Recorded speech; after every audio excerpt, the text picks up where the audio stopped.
Well, that was an Indian fusion dance performance where the dancers are paying homage to sun god or Surya, as in Hindu mythology.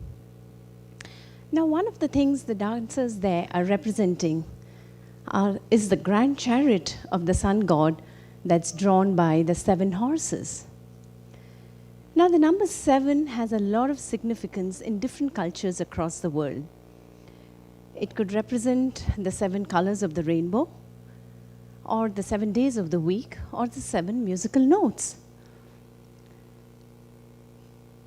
Whatever could it be, each one has its own significance, has its own brilliance, but when they come together is what makes it so pristine pure and that beautiful one that it creates. We'll talk more about it as we go on, but taking the significance of the number 7 forward, I've tried to put together 7 different streams of learning, of knowledge, which I believe helps in the holistic development or enrichment of an individual. Spiritual and physical health, great values and attitudes, good character, formal education, arts, sports, and public speaking. As someone who grew up with dance all my life, I strongly believe that it helps to enrich the whole process of formal education. Dance works wonderfully as a very rich and powerful supplement to formal education. Going back a little bit on my story, I got initiated into dance at a very young age and moved on to continue learning dance and pursuing dance as a passion while I continued with my formal education, went on to become a textile designer, and later landed here in Singapore with some entrepreneurial experience as a designer, as a textile designer, to find that what the market had to offer here and what the kind of skills and entrepreneur experience that I had were quite not in sync. So I decided to focus my energies more into my passion, which was dance, and started performing, practicing all over Singapore, wherever I got an opportunity to, at community centers, at temples, and that's how I got more into my dance. And since I was trained in 2 different forms of Indian classical dance, it enabled me to contribute a lot more, because one of the styles of dance that I was trained in, which was Odissi, had pretty much no presence in Singapore.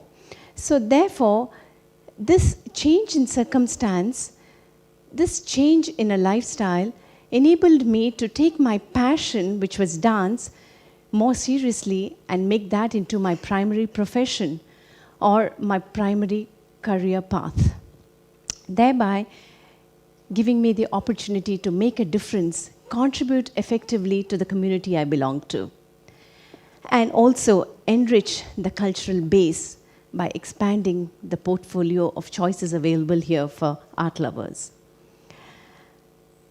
Now, here are a few examples of some of my students and their experiences that justify my belief that dance is a great supplement to the holistic development of an individual. Let me begin with the little ones. Now, this is the age group of, say, 4 to 6. And for them, the basic requirement is just what? Developing their motor skills development, working on that, helping with some hand-eye coordination.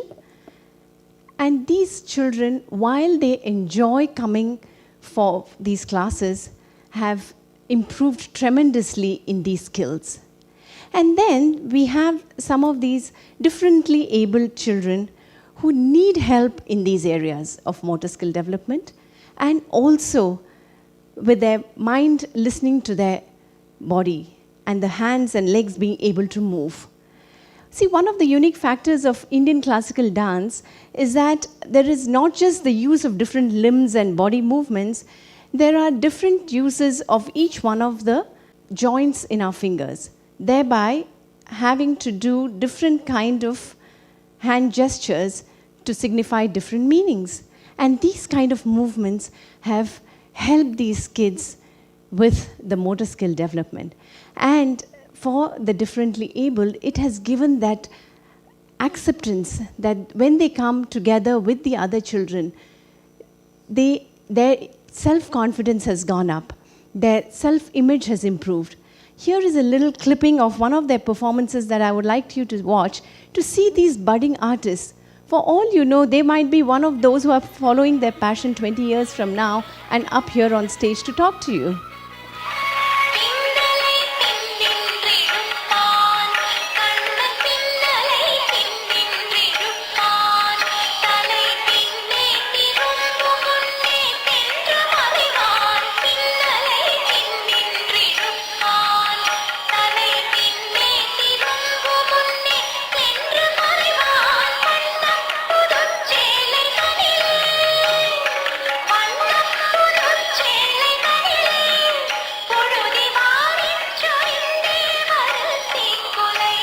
So here we see the very young ones whose requirements are different. They come from a different background. Now on the other end of the spectrum, we have the busy professionals leading a very stressful life on a daily basis, climbing the corporate ladder. The lawyers, the doctors, the engineers, the accountants, the works. For them, dance is not just an art form. For them, it's an outlet for their stress. It's a more enjoyable way of doing a physical workout and an avenue for them to go up on stage and perform and be appreciated for what they are doing. And that has helped them to gain confidence and poise and has given them immense happiness. And that is something which is common across the board of all the student community, that they have derived a lot of happiness by just being there. Now, between the two spectrums, we have the teenagers. The young, the more hyper and sometimes rebellious. But the rigor of dance has given them a lot of energy. It has not just helped them with focus, it has also help them to do a lot more with time management, to help them to organize their school schedules to be able to come and learn and take the dance form forward, what they are doing. In a world where the education system is adapting itself to a more holistic way of teaching methodology, dance is definitely one activity that helps in the overall growth of a student. And for many of these youngsters, dance is not just to bolster their education or, have an impressive portfolio. It is a way of a cultural journey to understand the Indian traditions and wanting to know more and to perform better. And these opportunities that they have derived by interacting with different ethnicities in the class that the school has currently has enabled them to understand different cultures. And in a place like Singapore, where multiculturalism is thriving, these students have derived a lot of appreciation of their own cultures and learned to appreciate other cultures as well. In fact, talking of multiculturalism, it takes me back to my first line on the rainbow. That's exactly what I believe multiculturalism is. It is a coming together of different cultures where each one maintains his or her identity and thrives in that environment. It is not coming together to form a rojak. Each one is so important, and how we learn to appreciate each other. In fact, there have been a lot of experiences here that I would like to share. One of them being, on a couple of months back, I was on a visit to Laos for a performance, and we happened to meet up with some Laotian dancers, and we were invited over to their school the following day because they wanted to show us what their culture was all about. And we go there really looking forward to. And when we reached there, we figured out there was no verbal language of communication. But yes, we did have a language of communication, and that was dance. And we spent a whole 2 hours trying to interact with each other and find out more about each other's forms. That's what dance does. It unites people, it binds people together. Would you believe if I were to tell you that the first student that I had in Singapore when I first got started with my school was not an Indian. She was not even a Singaporean.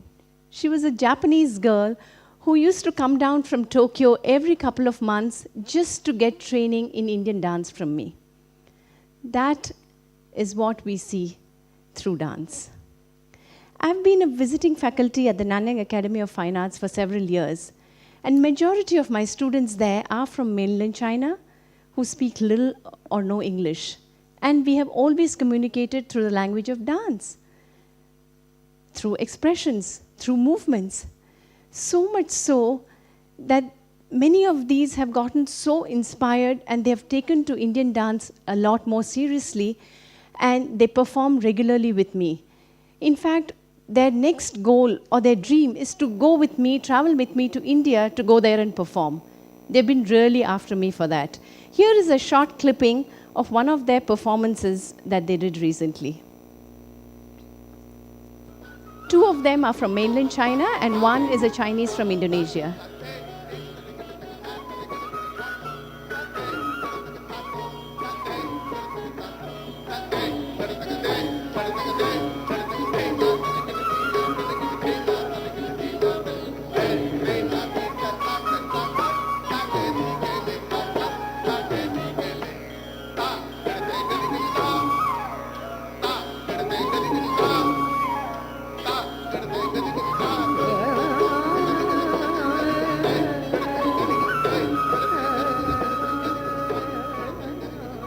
So going forward, where do we see these art forms?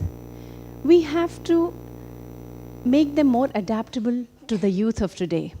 And one of my endeavors has been to be able to do that by bringing in different forms of dance together to form fusion works with some global music, which is more appealing to the youth of today.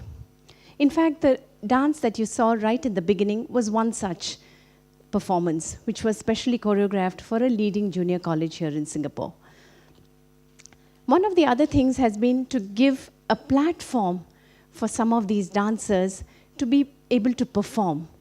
So we have been organizing annual events where they get an opportunity to go up on stage, and there they are sharing the stage with different ethnicities. There are different students of different backgrounds up on stage practicing dance together. And of course, there have been several other measures that we have been taking all along. But one final bottom line that I have that I would like to share is that dance is the bridge that binds the different cultures that spans across people and different nations and helps in bringing the different nations closer. And that is what is the ultimate aim of dance that I believe. Thank you. And I would like to conclude with a short performance in Odissi style, is one of the styles that I specialize in. It's called Ardhanarishwara, which literally means half man, half woman, which is basically the dual nature in each one of us. The more compassionate and creative femininity versus the more aggressive and rational masculinity. This is a choreography by the doyen of Odissi dance, late Guru Kelucharan Mahapatra, and I'm performing a short excerpt from it.